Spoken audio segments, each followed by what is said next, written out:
Duterte. Biruin mo ang daming lulusutan. 'Pag nakalusot doon sa kasong plunder, eh, meron naman naghihintay. Mismong sabi ho, baka sabihin na naman ng mga DDS, fake news yung sinasabi ni Mark Ramos.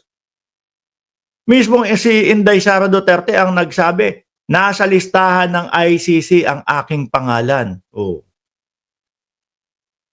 'di ba? Yun siya mismo. Kaya lang ang sinabi niya, una daw po si Bato. Kaya nga po si Bato nanginginig, mga bossing. Kung ano-ano na po ang naiimbento. Meron daw pong mga ICC, nandoon daw po sa isang hotel sa Pasay. Di po ba? At kinakausap daw po yung mga kapulisan. Pinipilit daw po yung mga kapulisan. Alam niyo po, tingin ko meron talagang kinakausap ang ICC ng mga kapulisan eh. Pero, ang hindi ako agree o hindi ako naniniwala yung sa sinasabi ni Bato de la Rosa na yung mga kapulisan na yon ay kinakausap at pinipilit, pinupuwersa. Malabo po yun. No? Malabo ho yun. Tingnan nyo naman po gaano katitikas po mga kapulisan natin para puwersa-puwersahin lang po. Na limitado ang galaw ng ICC sa ating bansa. Kaya hamon na gobyerno ng Pilipinas kay Bato de la Rosa magpakita ng ebidensya na pinipilit ng ICC yung mga kapulisan. Ngayon, Senado, wala daw pong dahilan para hindi ituloy ang impeachment trial kay BP Sara. Talaga naman ho. Tuloy-tuloy ho yan. No? Wala na makapipigil pa dyan. Walang dahilan sa ngayon ang Senado upang hindi ituloy ang impeachment proceeding laban kay Vice President Sara Duterte. So tuloy-tuloy ho. Marami ang kumbinsido. Ay hindi, sandali. Number 2, ito. Nilalagyan ho namin ng number para hindi ako malito Kinabukasan, alas 9 ng umaga ay magko-convene na ang impeachment court upang manumpa ang senator, judges at simulan na ang pagpapadala ng mga summon. Sandali, si Robin, nasa Netherlands pa yata Robin, umuwi ka na, manunumpa na daw kayo, no? Bilang judge ng impeachment ni Inday Sara Duterte.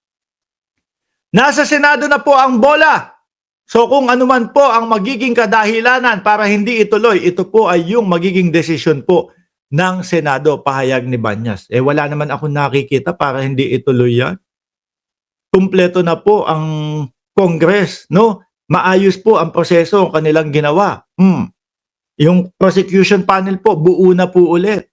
Yun nga lang, ayaw nila kay De Lima, doon sa nadagdag, at kay Chel Jokno. Biruin mo si Chel Jokno, no? Mga bossing, ano nyo ba yun? Narinig nyo na yung balita? Meron doon sa confidential funds ni Inday Sara Duterte, may pangalan Chel Jokno. Yung mismong pangalan ni Chel Jokno, nandun. Nadamay pa. Nadamay pa. Biruin mo, ano kaya ang magiging reaksyon ni Chel Jokno, mga bossing, na yung pangalan niya nandoon sa confidential funds. Tapos nandoon siya sa prosecution panel. Chel Jokno, pati Marian Rivera. Tingin ko ho, mga kababayan, pagka medyo binulat-lat pa po yung ibang mga pangalan dyan, baka lumabas, Dingdong Dantes. Baka po meron lumabas na Sergio Pulgoso. Si Marian Rivera ang gumanap po, di ba? Na Marimar, meron si Sergio, tapos may Pulgoso. Di ba? Pulgoso, pwedeng apelido. Ay, nako po. Yung pong mga pangalan na yon, halatang halatang dinenggoy-denggoy tayo Kususpetsa ko doon sa pagkakagawa doon. Yung tipo bang may nautusan, gumawa ka ng mga pangalan na ganito, basta bahala ka na, no? Ma'am, napakadami po nito. Basta ang kailangan, lumabas dyan sa computasyon na yan, o sa computasyon na yan, kung ano yung natanggap natin sa confidential funds. Boss Mark, pangalan mo, baka nandoon, sabi ni Ma'am Delia Rosario. No? Meron pang mga Jukes de Asim. Akalain nyo yun? May mga Jukes de Asim pa. Yung Yoyoy Villamin, na isa basketball player, tapos isa naman Yoyoy Villamin, isa basketball player, yung isa naman yung kumanta ng Abot Chekek, nandun din. Iniba lang ng konti. Imbis na yoyoy, kokoy. Oh, imbis na bilyame, bilyamin ang ginawa.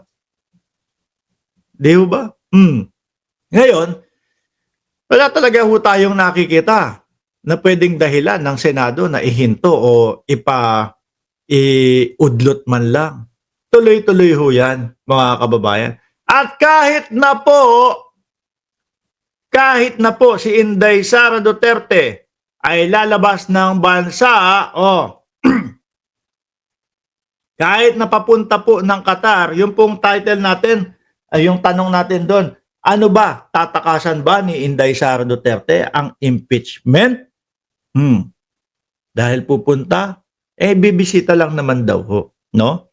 BP Sara Duterte, bibisita daw sa Qatar, sa the Netherlands, no?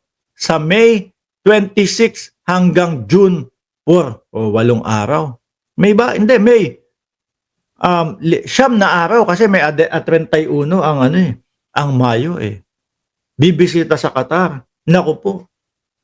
Eto na naman, rally na rally na naman po. Ingat po Hindi, baka bibisitahin yung mga DDS daw na sinasabi na naaresto dahil nga 'di ba nag-rally sila doon. O baka bibisitahin yung mga yon. Tingin ko hindi naman tatakasan ni Inday Sara Duterte yung impeachment, mga kababayan. Haharapin po niya, no? Pero baka kasama na sa pag-iikot-ikot nila kagaya ni Pulong na ilan nung araw, 50 araw na lumabas ng bansa. At napakadami nung inikot na bansa. Baka kasama na po sa kanilang routine ang humingi po ng asylum. Baka inuunahan, eto na po, no? Tinatrial na po ako, ginigipit na po ako ng gobyerno ng Pilipinas. Hihingi na po ako sa inyo ng asylum. Sa nakatakdang pumunta si Vice President Sara Duterte sa Qatar, sa Netherlands, no? At Netherlands simula ngayong Lunes, Mayo 26 hanggang Hunyo 4, 2025 ayon sa Office of the Vice President. Pero mga kababayan, unahan ko na kayo. Kung sakali na yung mga Pilipino doon sa Qatar na nagwelga-welga, nagrally-rally ho, ang pupuntahan ni Inday Sara Duterte, saglit lang po. Gobyerno ng Pilipinas din po ang tumulong na lumabas at makalabas sila, mga bossing. Di po ba? May mga nagrally-rally di ba mga Pilipino doon? Nung naaresto si dating Pangulong Duterte, ayun, labas sila. Bawal pala doon. Di po ba? Sabi